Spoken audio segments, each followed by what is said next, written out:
도널드 트럼프 미국 대통령이 파나마 운하를 두고 대립각을 세우면서 우리나라 해운 선사들이 긴장하고 있습니다.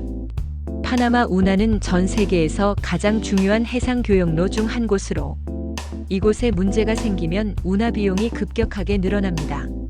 현지 시각 10일 해운 전문지 트레이드윈즈는 트럼프 대통령 측근의 말을 빌려 미국 정부 소유 선박이 파나마 운하를 무료로 통과하기로 했다는 주장을 철회한다고 보도했습니다. 미 국무부는 해군 군함 등 정부 소유 선박에 대해 파나마 운하 통행료 면제 입장을 고수하고 파나마 운하청은 이에 맞서고 있는 상태입니다. 해운 업계에서는 미국 정부 소유 선박의 파나마 운하 무상 통과가 이뤄지면 다른 나라 선박의 운하 비용이 늘어날 것으로 보고 있습니다.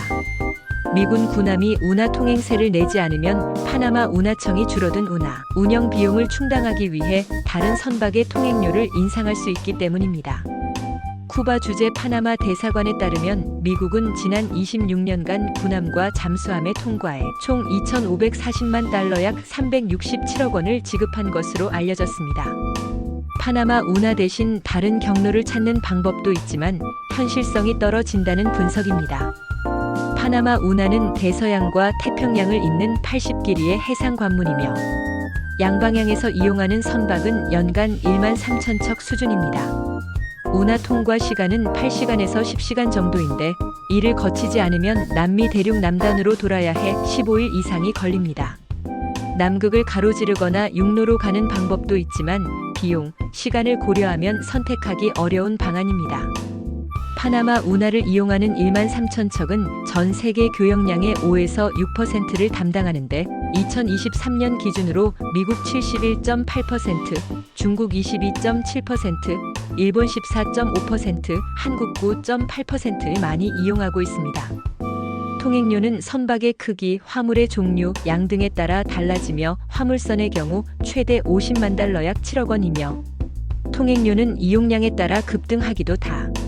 지난해 가뭄으로 파나마 운하 통행량이 하루 31척에서 25척으로 제한됐을 때 운임이 급등한 바 있습니다. 당시에는 물동량이 많아 화주의 가격 인상을 전가하는 게 가능했으나 올해 트럼프발 관세 전쟁으로 전 세계 교역량이 줄면 운임을 화주로 전가하는 게 쉽지 않을 전망입니다. 파나마 운하 5개 항구 중 2곳은 홍콩계 CK 허치슨 홀딩스의 자회사가 위탁 관리하는데 트럼프 대통령은 이를 근거로 중국이 파나마 운하를 운영한다고 주장하고 있습니다. 업계에서는 미국 정부의 파나마 운하 무상 통과 주장이 전략적 요충지를 통제하기 위한 협상 카드라는 의견이 나오고 있습니다. 미국이 중국과의 지정학적 경쟁에서 우위를 차지하기 위해 운하 통제권 환수를 주장했다는 것입니다.